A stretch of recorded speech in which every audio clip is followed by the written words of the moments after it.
You ever notice this? How your mind can turn a small moment into something heavy, something personal. A delayed reply suddenly means rejection. A mistake suddenly defines who you are. And the strange part is, it feels true. But what if your brain isn't telling you the truth? What if it's guessing? There are days when your thoughts feel louder than reality. You walk into a room and assume people are judging you. You replay a conversation and find hidden meanings that may not even exist. You imagine worst-case scenarios as if they're already happening. And slowly, without realizing it, your world shrinks, not because reality changed, but because your interpretation did. This is the part most people miss.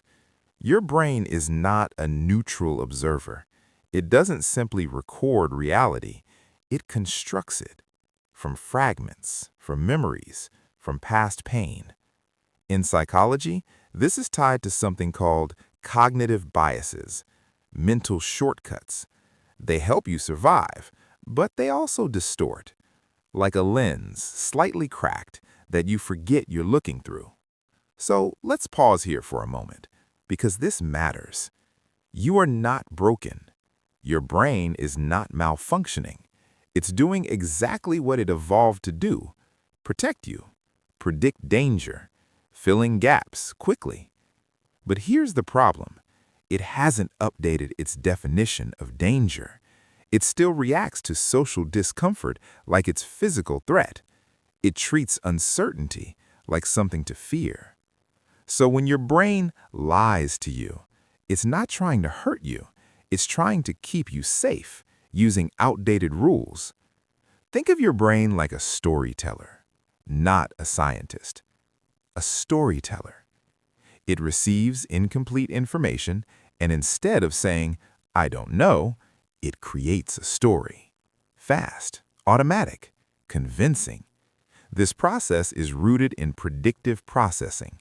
Your brain is constantly predicting what's happening based on past experiences, not what is happening, what it expects to happen.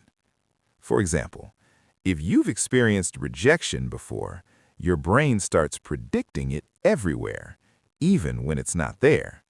This is called confirmation bias. You don't just see reality, you see what confirms your existing beliefs. And then there's negativity bias.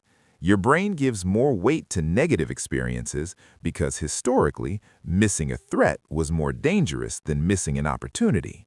So your brain scans for problems, amplifies them, and repeats them like a loop.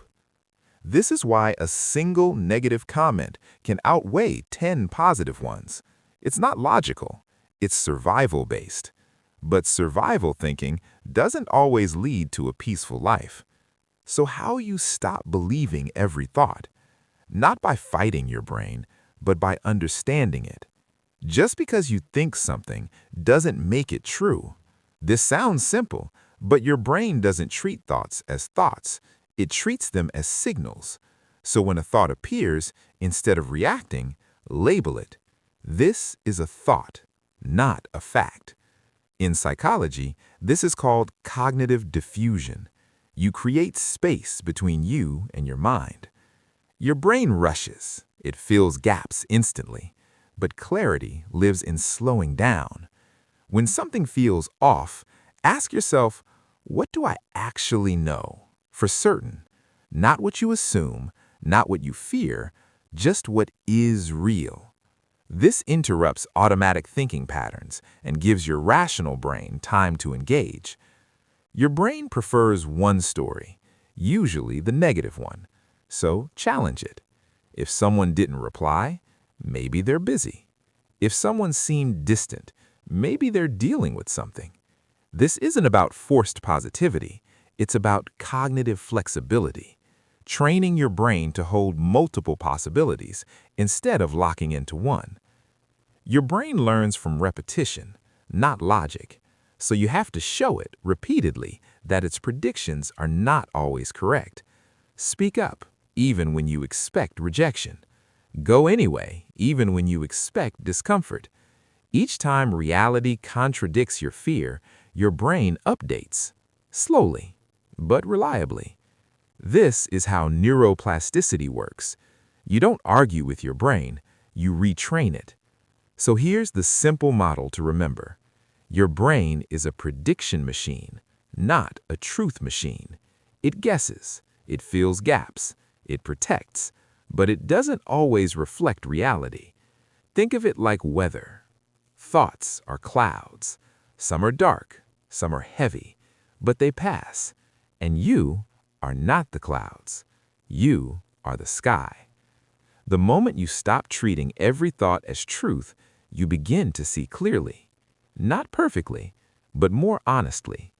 So the next time your mind tells you something, pause. Not everything that feels real is real. Not every thought deserves belief. Some are just echoes of old patterns, old fears, old predictions. And maybe you don't need to silence your mind. You just need to stop believing everything it says. Because clarity doesn't come from controlling your thoughts. It comes from understanding them and gently letting them pass.